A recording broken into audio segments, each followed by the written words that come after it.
वाह, अरे मान गया वीर विक्रमादित्य, वाह, तुमने शक्ति है, साहस है। अरे मैं तो बेताल हूं, तू चाहे तो अपनी शक्ति से इंद्र को भी परास्त कर सकता है। अरे वाह वाह, मान गया, वीर है वाकई। अरे मैं तो तेरी ही प्रतीक्षा कर रहा था। हाँ, मुझे मालूम था कि वो धूर्त योगी जरूर तुझे मेरे पास भेजेगा। हाँ, मुझे उठाकर चलते हुए तू थकेगा तो नहीं, मगर ऊब जाएगा। बात तो तू मुझसे कर नहीं सकता, क्योंकि जो ही तूने बात की मैं उड़ के अपनी जगह पहुंच जाऊंगा। तू एक शब्द भी नहीं बोलेगा, याद रखना ये मेरी शर्त है। तू एक शब्द बोला और मैं छू मंतर। सुन, मैं तुझे एक कहानी सुनाता, बड़ी मजेदार। रास्ता भी कर जाएगा और तेरा मन भी बहलेगा। सुन, पाटलिपुत्र में एक बहुत शानदार मंदिर है, बहुत बड़ा मंदिर देवी का। दूर दूर से लोग उस देवी का दर्शन करने के लिए आते। एक दिन सूर्यमल और उसका मित्र चंद्रसेन पाटलिपुत्र की यात्रा के लिए आए थे और उस देवी के दर्शन करने के लिए उस मंदिर में पहुंचे। सूर्यमल ने देवी से क्या प्रार्थना की ये तो मैं नहीं जानता, लेकिन जब सूर्यमल ने मुड़कर देखा तो उसे ऐसा लगा कि देवी ने उसे वरदान दे दिया, और मन ही मन विचार किया कि अगर इस कन्या से विवाह नहीं हुआ तो जीवन बेकार है। उसने अपनी मन की बात अपने मित्र से कही, तो मित्र ने कहा कि ब्याह करना है तो फिर संकोच कैसा, चलते हैं और कन्या के पिता से बात कर लेते हैं। अरे कन्या की विवाह की चिंता किस पिता को नहीं होती, और जब वर स्वयं निवेदन करने आया तो इसे देवी का वरदान मानकर स्वीकार कर लिया पिता ने। अपनी देवी भक्त पुत्री के लिए उसने सूर्यमल को पसंद कर लिया। ठीक है, पर मेरी एक शर्त है। मुझे आपकी हर शर्त मंजूर है। मेरी बेटी बचपन से देवी की परम भक्त है। सुबह शाम देवी के दर्शन के बिना वो भोजन नहीं करती। मैं चाहता हूं विवाह के बाद भी उसका नियम बना रहे। आप निश्चिंत रहिए बाबा, शादी के बाद वो देवी पूजन के व्रत का पालन हमेशा हमेशा करेंगी। मंगलम भगवान विष्णु मंगलम करुणा मंगलम भगवान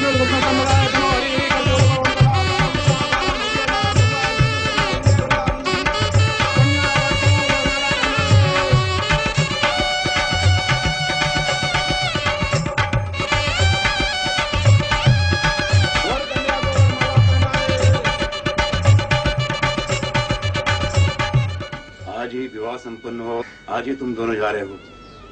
अच्छा नहीं लग रहा बाबा। आज रात यहाँ रुक, कल चले जाते। मन तो हमारा भी रहने को कर रहा है, मगर परसों पूर्णिमा है, हमारे यहाँ कुल देवी का पूजन है। माँ ने कहा था जल्दी आना, माँ का कहा हम कैसे टाल सकते हैं। पंडित जी महाराज, मेरा मित्र चाहता है कि पूजन से पहले ही हम बहू को ले जाएं, तो माँ देखकर प्रसन्न हो जाएगी। हमें आशीर्वाद दीजिएगा।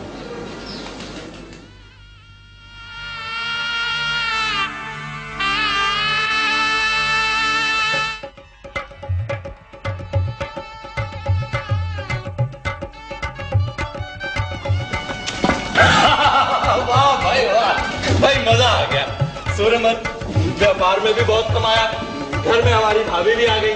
अब आगे क्या इरादा है? भाई चंद्रसेन, अब तो सबसे पहले घर चल के देवी का मंदिर बनाना पड़ेगा। ठीक है, ताकि तुम्हारी भाभी सुबह शाम देवी के दर्शन कर सके। हाँ ये बात हुई ना।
कुछ देर बाद वहां सब कुछ लुट गया। नववधु ने वापस आकर देखा तो वहां कुछ नहीं था, सब डाकू भाग गए थे और वहां थी 2 लाशें जिनकी गर्दनें कटी हुई थी।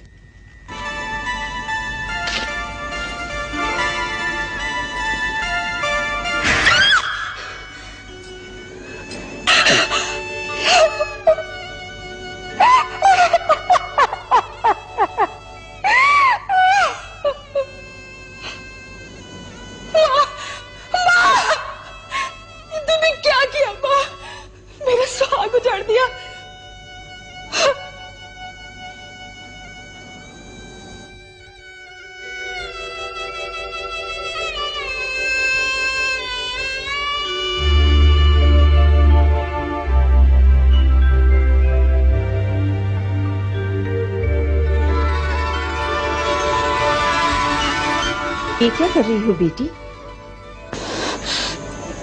मत रोक मुझे। क्या मिला मुझे तेरी भक्ति करके इतने साल?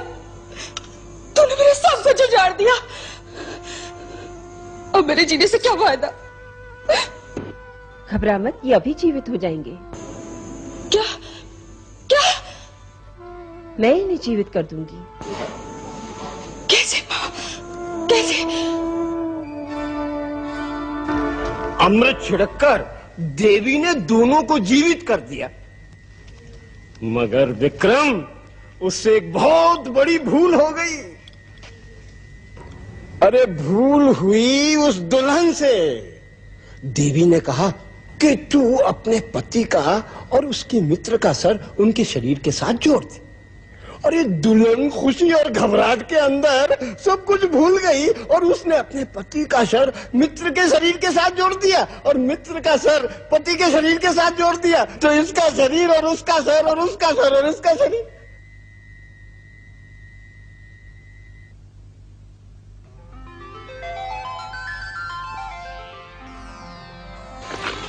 अरे हाँ, ये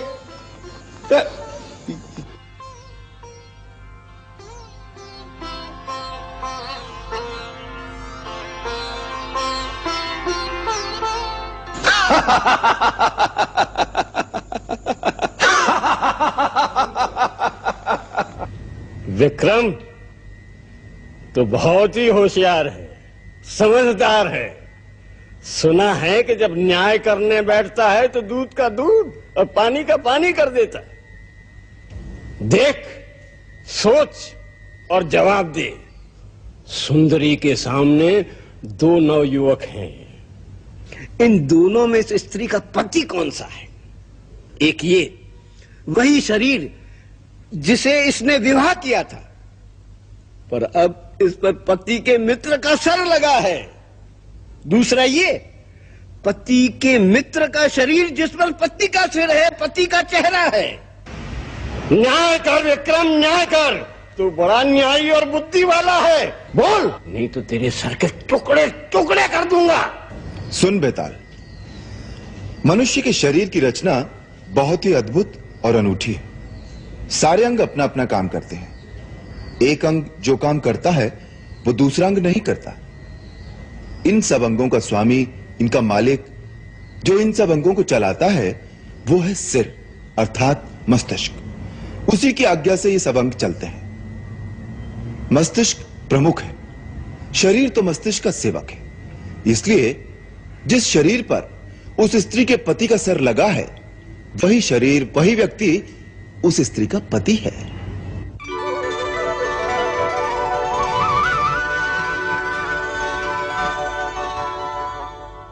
वाह विक्रम,